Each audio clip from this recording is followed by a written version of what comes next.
नारी के सम्मान के लिए त्रेता युग में राम और रावण का युद्ध हुआ, जिसमें रावण की हार हुई। द्वापर में महाभारत हुई, कौरवों की सेना टिक नहीं पाई।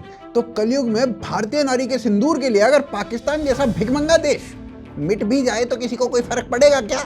22 अप्रैल को जब पाकिस्तानी दहशतगर्दों ने पहलगाम में भारतीय नारी का सिंदूर मिटाया था, तो पूरा भारत सदमे में था और हर कोई बस यही उम्मीद कर रहा था कि ऐसा बदला लिया जाए कि पाकिस्तान की 7 पुश्तें, वैसे 7 पुश्तें लायक वो बचेगा नहीं, उससे पहले खत्म हो जाएगा, पर वो याद रखें। और अब देखिए, आज देर रात यानी 7 मई 2025 की रात को भारतीय आर्मी और एयरफोर्स ने एक जॉइंट ऑपरेशन किया और पाकिस्तान ऑक्यूपाइड कश्मीर में 9 आतंकी ठिकानों को नेस्तो नाबूद कर दिया। यानी रात के 1:45 बजे पाकिस्तान में दिवाली मन रही थी।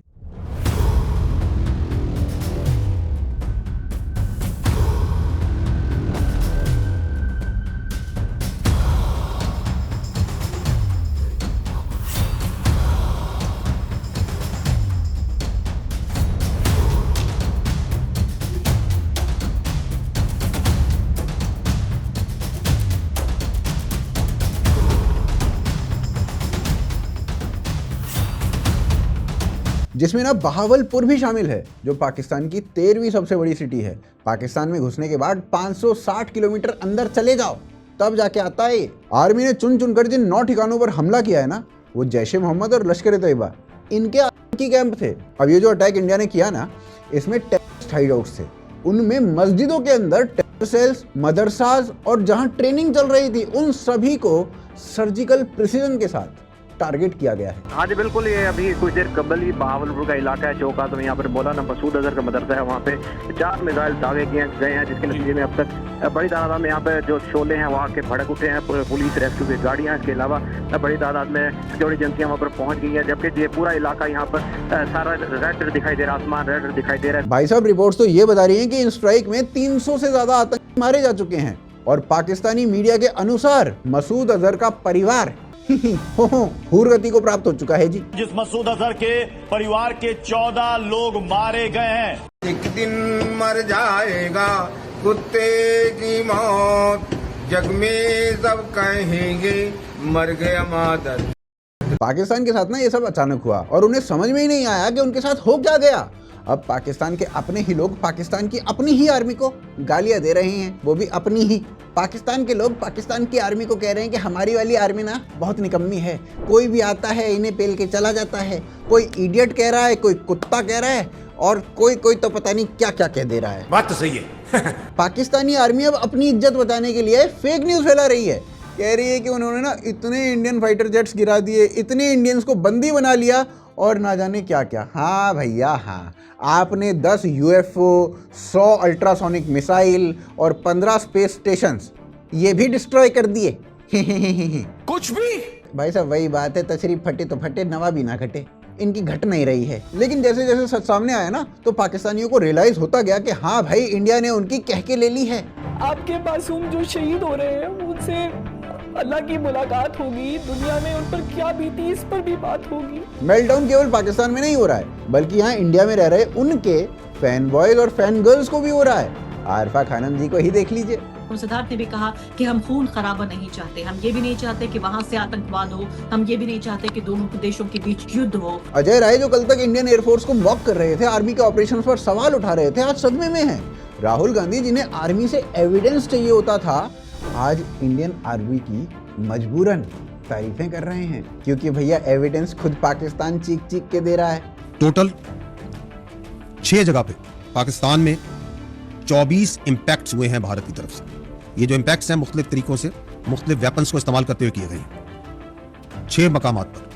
मोदी जी ने सच में एकदम से वक्त बदल दिया, जज्बात बदल दिए और भी पता नहीं क्या क्या बदल दिया। तो आइए इस वीडियो में जानते हैं कि इंडिया ने ऑपरेशन सिंदूर किया कैसे, जिससे पाकिस्तान पूरी तरीके से हिल चुका है। ना केवल पाकिस्तान बल्कि भारत में रहने वाले हिलेब्रांडू वो भी पूरी तरीके से हिल चुके हैं।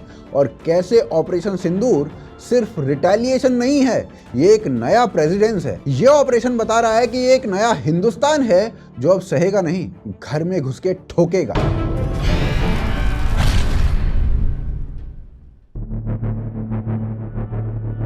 22 अप्रैल 2025 को कश्मीर के पहलगाम में इस्लामिक आतंकियों ने लोगों का धर्म पूछकर केवल पुरुषों को पॉइंट ब्लैंक पर मारा था।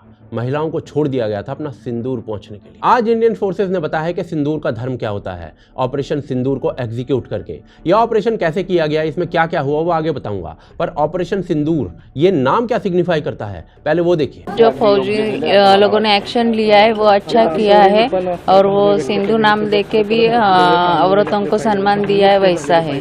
उस दिन सब बहनें उनको बोल रही थी कि हम भारत की बहनें हैं, हम आपकी बहनें, और हम लोगों से हमारे पतियों को छीन लिया है। तो मुझे लगता है शायद उसी वजह से ये ऑपरेशन का नाम सिंदूर रखा गया होगा। चलिए अब ये समझते हैं कि ऑपरेशन सिंदूर हुआ कहां पर है। तो ये ऑपरेशन ना पाकिस्तान और पाकिस्तान ऑक्यूपाइड कश्मीर के अंदर 9 अलग अलग जगहों पर किया गया है। स्क्रीन पर ये जो मैप आपको दिख रहा है ना, इसके अंदर बहावलपुर, मुरीद के, चाकमरू, सियालकोट और मुजफ्फराबाद, ये सारी जगह पाकिस्तान के अंदर है। ये प्रॉपर पाकिस्तान के शहर हैं। इसके अलावा 4 ऐसी जगह हैं जो पाकिस्तान ऑक्यूपाइड कश्मीर के अंदर है। 1971 के बाद भारत का सबसे बड़ा ऑपरेशन है पाकिस्तान के ऊपर, और एक जगह नहीं 9 जगह स्ट्राइक की गई हैं, जिनमें से 5 जगह तो ऐसी हैं जो पाकिस्तान के मेन शहरों के बीच में है। अब इन स्ट्राइक्स में क्या क्या हुआ है ना वो देखते हैं। बहावलपुर में जैश ए मोहम्मद का मरकज सुभान अल्लाह के नाम से एक टेरर कैंप चला रहा था। यह टेरर कैंप 2015 से ऑपरेशनल था और 2019 के पुलवामा अटैक से जुड़ा हुआ था। इवन मसूद अजहर भी यहीं रहता था, और आज इस मरकज को उड़ा दिया गया है।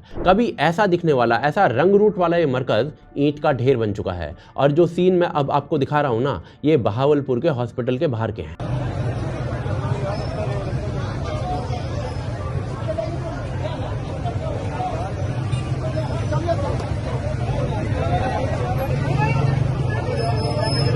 अगली ठुकाई की गई पाकिस्तान के अंदर ही मुरीद के नाम की जगह पर, जहां लश्कर तोयबा के मरकज तोयबा को उड़ा दिया गया, जो सन 2000 से एक्टिव था और 1000 आतंकी हर साल पैदा कर रहा था। अजमल कसाब की ट्रेनिंग यहीं पर हुई थी और ताज अटैक की प्लानिंग भी। स्क्रीन पर जो आपको वीडियो दिख रहा है ना इस समय, वो मुरीद के में ही पास की एक बिल्डिंग का है। अब जब पास की बिल्डिंग का यह हाल है तो मरकज का हाल आप स्वयं सोच लीजिए। बहुत बड़ी खबर इस वक्त आ रही है। ऑपरेशन सिंदूर से जुड़ी मसूद अजहर के परिवार के 10 लोग मारे गए हैं। इसके बाद ठोका गया पाकिस्तान के अंदर ही नरोवाल में सरजाल 13 कला लॉन्चिंग फैसिलिटी को। इस फैसिलिटी का यूज जो है ना, वो जैश ए मोहम्मद के आतंकी जम्मू कश्मीर में घुसने के लिए कर रहे थे। बनाया इसे एक छोटे से हॉस्पिटल के रूप में गया था, पर यूज आतंकियों को घुसाने के लिए हो रहा। और इसके बाद नंबर आया सियालकोट का, जहां महमूना जोया फैसिलिटी को उड़ा दिया गया, जो हिजबुल मुजाहिदीन के आतंकी चला रहे थे इस सरकारी स्कूल के अंदर से। यहाँ पर इन्फिल्ट्रेशन और वेपन्स की ट्रेनिंग दी जाती थी आतंकियों को, और कम से कम 25 हर समय ट्रेनिंग ले रहे होते थे। एजेंडा शुरू भी हो चुके हैं। देखिए खबर यह भी है, सियालकोट में कंप्लीट ब्लैकआउट हो चुका है। लोगों को घरों के अंदर रहने के लिए कह दिया गया। पाकिस्तान के सियालकोट में टोटली कंप्लीटली ब्लैकआउट। लोगों से अपील की जा रही है घर के अंदर निकले अगले सूचना तक। पर भारत की स्ट्राइक्स ना अभी रुकी नहीं थी। अगला नंबर था पाक ऑक्यूपाइड कश्मीर में भिंबर का, जहां लश्कर तोयबा के एक और मरकज को उड़ा दिया गया, जो कम से कम 100 से 150 आतंकियों को एक साथ पाल रहा था। इसके बाद पाक ऑक्यूपाइड कश्मीर के अंदर ही जैश ए मोहम्मद, हिजबुल मुजाहिदीन और बैतुल मुजाहिदीन के कई मदरसे और मरकज उड़ा दिए गए, जो अलग अलग आतंकी चीजों के काम आ रहे थे। ये फोटो जो अभी आपको स्क्रीन पर दिख रहा है ना, ये मुजफ्फराबाद के भीतर से है। ये वीडियो जो अभी आपको स्क्रीन पर चलता हुआ दिख रहा है, ये मसूद अजहर के मरकज का है, जिसमें कौन कौन जला है ना किसी को नहीं पता। कुल मिलाकर भारत ने इतना बड़ा ऑपरेशन 1971 के बाद से अब तक नहीं किया था। कारगिल में भी पाकिस्तान के भीतर अटैक नहीं हुए थे।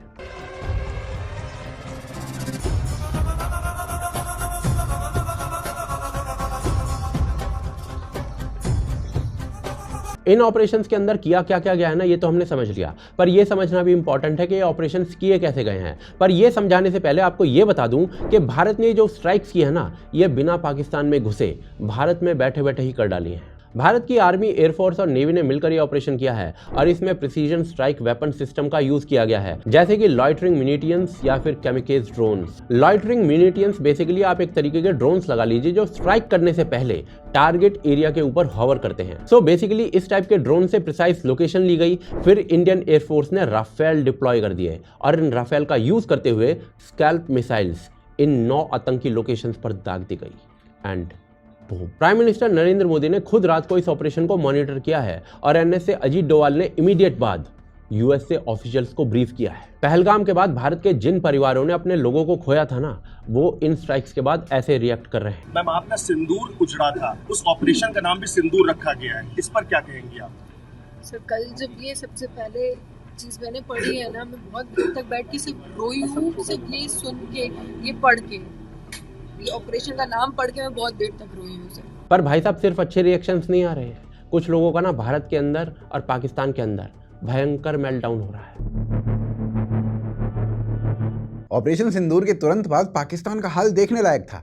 हमने तो सिंदूर लगाया था, पाकिस्तान का तंदूर बन गया और पूरा मुल्क इमोशनल मेल्टडाउन में डूब गया। बेसिकली जो रिएक्शन आया ना पाकिस्तान से, उसे एक लाइन में परफेक्टली समराइज किया जा सकता है, तशरीफ फट गई पर नवाबी नहीं घटी। पाकिस्तानी इन्फ्लुएंसर्स, जर्नलिस्ट और नेता सभी के सभी तुरंत स्टोरी फैक्ट्री खोलकर बैठ गए। किसी ने बोला इंडिया ने सिविलियंस पर अटैक कर दिया, किसी ने कहा कुछ हुआ ही नहीं है, और कुछ ने तो ये बोल दिया कि भाई साहब पाकिस्तान ने ऑपरेशन तंदूर लॉन्च कर दिया है और इंडिया को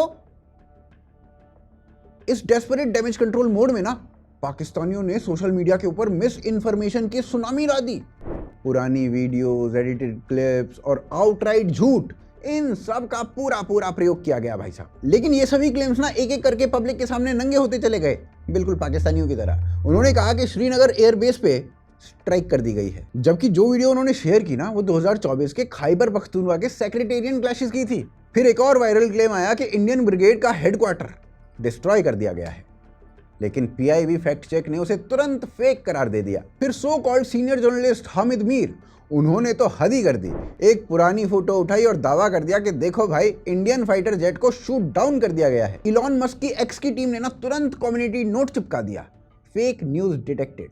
सीरियसली मस्क भाई, इन बेचारे पाकिस्तानियों को खुशी के 2 पल तो जीने देते। एक साइड से इंडिया उनकी कहकी ले रहा है और अब आप भी कम्युनिटी नोट चिपका रहे हो। ऐसे कोई होता है क्या भाई साहब? ऐसे बैंड मत बजाओ, आराम से 2-4 सांस तो लेने दो। और सबसे हिलेरियस और एम्बैरेसिंग बात पता है क्या थी? कि पाकिस्तान ने इंडियन राफेल जेट्स को ही गिरा दिया है। और भाई साहब इसका प्रूफ पता क्या दिया गया? एक वीडियो गेम बैटलफील्ड 3 का। कैसे कैसे लोग रहते हैं यार यहाँ पर। हाँ भाई साहब सही पकड़े, गेम्स की फुटेज दिखा कर रियल वॉर को जीतने चले हैं पाकिस्तानी। कुछ अकाउंट्स तो ये तक कह रहे थे कि इंडियंस को ना बंदी बना लिया है, और ये क्लेम भी पाकिस्तानियों की तरह बकवास निकला। यहां तक कि साला पाकिस्तान का रक्षा मंत्री वो खुलेआम झूठ बोल रहा था। मतलब अब उसे बाद में जब एक्सपोज किया गया तो मजबूर होकर उसने अपने बंदी बनाए गए भारतीय सैनिक वाला जो क्लेम था उसको वापस ले लिया। पाकिस्तानी इंफॉर्मेशन मिनिस्टर अताउल्ला तरार, उसने भी अपनी औकात दिखा दी और ये बोल दिया कि इंडियन फाइटर जेट को गिरा दिया गया है। Let me make it very clear, there are no terrorist camps in Pakistan. Pakistan is a victim of terrorism. We are fighting the terrorists in our western regions, on our western borders. We are the frontline state against terrorism. So India has been sponsoring terrorism. As far as the current situation is ongoing, we are responding. We shot down, as per initial reports, we shot down 2 Indian planes. And obviously India is the aggressor, provocator. They've attacked civilian areas. There were no terrorist camps and I can vouch for that. उस पर ना live TV पर ही एक journalist ने उसकी ऐसी class लगाई, मजा ही आ गया। Can I just point out to you, on my program just a week ago, your defense minister Khwaja Asif admitted that Pakistan has for decades had a policy of funding, backing and using terrorist groups as proxies in the country. In fact, in 2018, President Donald Trump cut military aid to Pakistan because he accused Pakistan of playing a double game. भाई साहब जैसे जैसे वक्त बीत रहा है ना, वैसे वैसे पाकिस्तानियों को ये समझ में आने लगा है कि इंडिया ने सच में उनकी कहके ले ली है और पाकिस्तानी मीडिया की लिटरली फटी पड़ी है। आपके मासूम जो शहीद हो रहे हैं उनसे अल्लाह की मुलाकात होगी, दुनिया में उन पर क्या बीती इस पर भी बात होगी। खुदारा अपने मासूमों को तलकीन कीजिएगा कि वो अल्लाह से हमारी शिकायत ना करे। और भैया अब तो लोग ओपनली एक्सेप्ट कर रहे हैं कि उनकी ले ली जा चुकी है। पाकिस्तानी और इंडिया ने जंग शुरू कर दी है। अभी मेरे बहावलपुर सिटी के अंदर मौलाना मसूद अजहर साहब के जो है मदरसा है उसके ऊपर 4 मिसाइल दागे गए हैं। 4 मिसाइलों के साथ हमला किया गया है मौलाना मसूद अजहर साहब के मदरसे के ऊपर। हम अपनी अफवाज पाकिस्तान के साथ खड़े हैं, लेकिन मेरा सवाल है कि हमारी एजेंसीज कहाँ सोई हुई थी, हमारी अफवाज पाकिस्तान कहाँ सोई हुई थी। अब कुछ न्यूज़ चैनल्स तो ये भी बोल रहे हैं कि इंडिया ने उनके अब्बू जान को भी ठोक दिया है। भावलपुर से इस टाइम रिपोर्ट कर रहे हैं आपको कि मौलाना मसूद अजहर साहब के मदरसे में 4 धमाके हो चुके हैं और 5वां धमाका बिल्कुल मेरी आंखों के सामने हुआ है। मैं भावलपुर बड़े चौक पे था इस टाइम जब ये आसमान फुल लाल हुआ है और मैं इधर आया हूँ तो अभी एक लाइव धमाका देखा गया इधर से। मसूद अजहर का बयान सामने आया जिस मसूद अजहर के परिवार के 14 लोग मारे गए हैं, जिसमें मसूद अजहर की पत्नी, मसूद अजहर का बेटा, मसूद अजहर का भाई जिसका नाम रऊफ अजहर बताया जा रहा है वो मारे गए। मसूद अजहर अब रो रहा है और वो कह रहा है इससे अच्छा होता कि मैं मारा जाता। अब देखो भाई, अगर ये वाली बात सच होती है ना, तो ये समझ लो कि भाई पाकिस्तानियों की लग गई लॉटरी। क्यों? क्योंकि अगर ये बात सच है तो पाकिस्तानी रोएंगे, पाकिस्तानी रोएंगे तो इतना रोएंगे कि एक नदी तो खुद ही बना देंगे। फिर चाहे भारत नदी का पानी रोके या कुछ भी करे, एक हफ्ते के पानी का जुगाड़ तो कर ही लेंगे पाकिस्तानी रो के। और दूसरी साइड से अगर देखें तो भाई पाकिस्तान के जो सिटीजन्स हैं ना, वो अपनी आर्मी को गालियां देने लग गए हैं। सोशल मीडिया पर लोग इडियट, कुत्ता, पता नहीं क्या क्या बोल रहे हैं अपनी आर्मी को। आज पाकिस्तानी आर्मी की इज्जत ना पाकिस्तान के अंदर ही खत्म हो चुकी है। खैर, सिर्फ पाकिस्तान से ही नहीं बल्कि कई दूसरी जगहों से भी इंडिया के ऑपरेशन सिंदूर के कई रिएक्शंस आए हैं, जिसको ना हम अगले अध्याय में देखेंगे। देखिए, पाकिस्तान के भीतर ये जो रिएक्शंस चल रहे हैं ना, ये बिल्कुल नॉर्मल है, पर भारत का ये ऑपरेशन सिंदूर इतना बड़ा है कि अब दुनिया इस पे रिएक्ट कर रही है। डोनाल्ड ट्रंप कह रहा है कि भाई साहब ऐसा कुछ होने वाला है, इसका अंदाजा पहले से ही था। I guess people knew something was going to happen based on a little bit of the past. They've been fighting for a long time. वैसे ट्रंप भाई साहब ये भी होप दिखा गए हैं कि भारत और पाकिस्तान का डिस्प्यूट जल्दी खत्म हो जाएगा। इसके अलावा US secretary of state Marco Rubio जो है ना, वो भी सेम चीज कह रहे हैं। इंडिया और पाकिस्तान के बीच जब चीजें नॉर्मल हो जाएंगी तो वो दोनों कंट्रीज के साथ मिलकर काम कर सकें। Spokes person for United nation secretary यानी कि जनरल एंटोनियो गुटरेस, इस बंदे ने भी इस इशू को एड्रेस करते हुए कह दिया है कि दुनिया भारत और पाकिस्तान के बीच में वॉर को अफोर्ड नहीं कर पाएगी अभी। जापान की चीफ कैबिनेट सेक्रेटरी यानी कि योशिमासा हायाशी ने भी अपना स्टेटमेंट दिया है ऑपरेशन सिंदूर के बाद, और कहा कि 22 अप्रैल को कश्मीर में जो टेररिस्ट अटैक हुआ था ना, जापान ऐसे टेररिज्म को, ऐसे टेररिस्ट एक्ट को स्ट्रांगली कंडेम करता है। अभी की सिचुएशन एक मेजर मिलिट्री कॉन्फ्लिक्ट में कन्वर्ट हो सकती है और ये मैटर बातचीत से, कॉन्वर्सेशन से, लव लेटर से सॉल्व किया जाना चाहिए। मतलब साला ज्ञानबाजी चल रही है यूएस, जापान, यूएन सबसे, पर भाई साहब ये भी बात बता दो कि जो टेररिस्ट अटैक होता है ना, उसका बदला डायलॉग से कैसे लिया जाता है। रिहाना का कॉन्सर्ट करवा दें क्या? बाकी CNN वाले जो है ना, उन्होंने इस ऑपरेशन को बहुत पास से देखा है। ये बता रहे हैं कि इस्लामाबाद तक घर हिल रहे थे। 55 सेकंड का ये जो वीडियो है ना, ये जरूर देखना चाहिए आप। India respond to this. One of those strikes in Murad K inside Pakistan proper was literally just about 20 miles from the border with India. So for their fighter jets, if that's what it was, to come over and strike, that was a relatively easy operation. However, these strikes have been on the audible, if you will, outskirts of Islamabad. Our cameraman here with me, Javid, his house is about an hour from where we are in the centre of Islamabad. His house shook. There were 2 loud explosions, he said, and his house shook from those explosions. So that gives you an idea how close some of the strikes have been to Islamabad, perhaps about 50, 60, 70 kilometers away.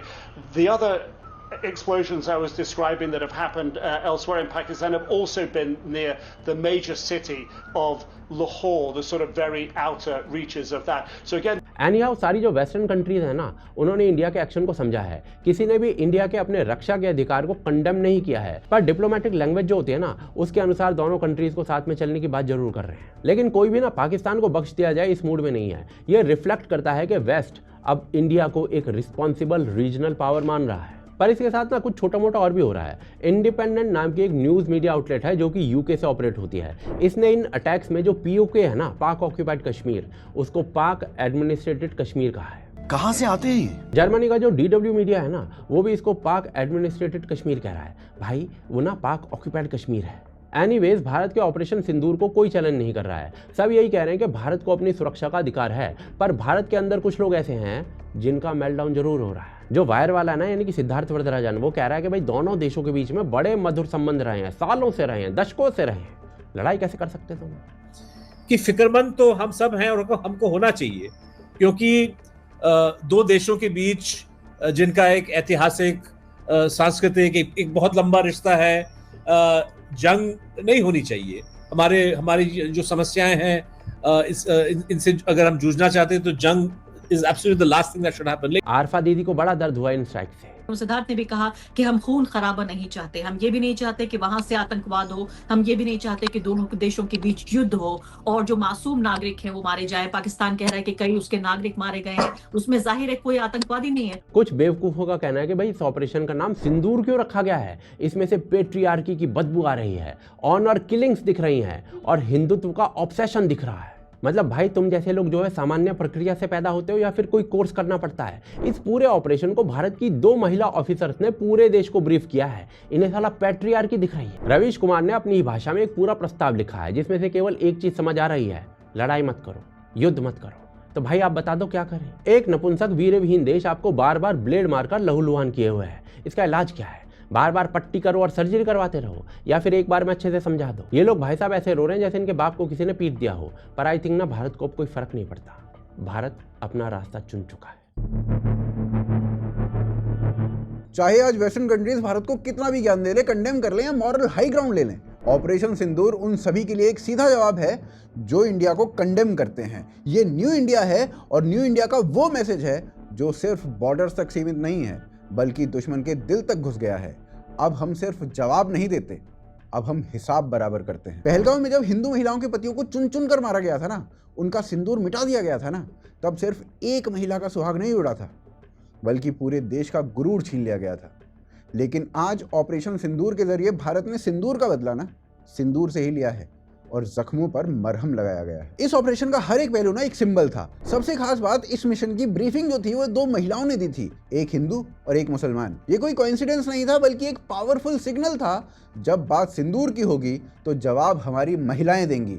ये operation सिर्फ military success नहीं था, ये उन लोगों के लिए भी मैसेज था जो ये सोचते हैं कि इंडिया चुप रहेगा। आज भारत ने वो साइलेंस तोड़ दिया है और ऐसा जवाब दिया है कि पाकिस्तान की आने वाली कई नस्लें इसे याद रखेंगे। इस बार हमने ना ऐसा नहीं किया जैसे पाकिस्तान करता है। हमने उनके सिविलियंस, महिलाओं और बच्चों को नहीं मारा। हमने तो उनके मिलिट्री बेस पर भी अटैक नहीं किया। हाँ, वो बात अलग है कि अगर वहां के टेररिस्ट को मारा भी जाए तो भी दर्द वहां की आर्मी को ही होता है। तो भाई वहां के कैंप्स पर ना हमने सर्जिकल और प्रिसाइज स्ट्राइक्स की हैं। बहावलपुर में जैश-ए मोहम्मद का हेडक्वार्टर, मुरीद के पास लश्कर का कैंप, गुलपुर और बिलावलपुर के लॉन्च पैड्स, कोटली का बेस, बरनाला, सरजाल, महमूदाबाद, इन सब जगहों पर हमने स्ट्राइक की है और एक एक करके उनके अड्डों को तबाह कर दिया है। हर जगह सिर्फ उन्हीं लोगों को मारा है जो हमारे लोगों के खिलाफ गन उठाते हैं। घर में घुस कर मारा है, लेकिन इंसानियत का ध्यान रखा गया है। ऑपरेशन सिंदूर एक कार्यवाही से अधिक ना एक संकल्प था। भारत की अखंड इच्छा शक्ति का संकल्प, सांस्कृतिक गौरव का संकल्प और टेरर के खिलाफ जीरो टॉलरेंस का संकल्प। आज भारत ने विश्व को यह दिखा दिया है कि केवल अमेरिका ही पाकिस्तान के अंदर घुस के ओसामा को नहीं मार सकता। हम भी वो काम कर सकते हैं, हम भी करेंगे जब बात हमारे लोगों की होगी और हमारे सम्मान की होगी और हमारी मर्यादा की होगी। सच में आज भारत ने यह दिखा दिया है कि सिंदूर का रंग सिर्फ श्रृंगार का नहीं होता, ये रंग दुश्मन के खून से भी रंगा जा सकता है। पर यह मात्र प्रारंभ है। ऑपरेशन सिंदूर एक पहला पड़ाव था, अभी पूरा टेरर नेटवर्क जड़ से उखाड़ना बाकी है। ये एक प्रेसिडेंट है, एक मिसाल है। अब भारत चुप नहीं बैठेगा, ये है नए भारत का वादा, यूनाइटेड, फियरलेस और अपने लोगों की रक्षा करने के लिए हर वक्त तैयार। तो इस नए भारत के बारे में आप क्या सोचते हैं, हमें कमेंट सेक्शन में अवश्य बताइए। साथ ही साथ इस वीडियो को अपने मित्रों तक अवश्य शेयर करिए और हमारी वीडियो को लाइक भी जरूर करिए। बाकी आप अगर हमें सपोर्ट करना चाहते हैं तो यूपीआई, पेट्रियन और ज्वाइन बटन के थ्रू कर सकते हैं। सभी के जो लिंक्स हैं वो नीचे डिस्क्रिप्शन में दिए गए हैं। और ये जो वीडियो है ना, ये जो आप अभी स्क्रीन पर देख रहे हैं अपनी, उस वीडियो को भी अवश्य देखिए, वो आपको और आगे की जानकारी देगी। आप देख रहे थे आज की ताज़ा खबर। जय भवानी, जय शिवाजी, जय हिंद।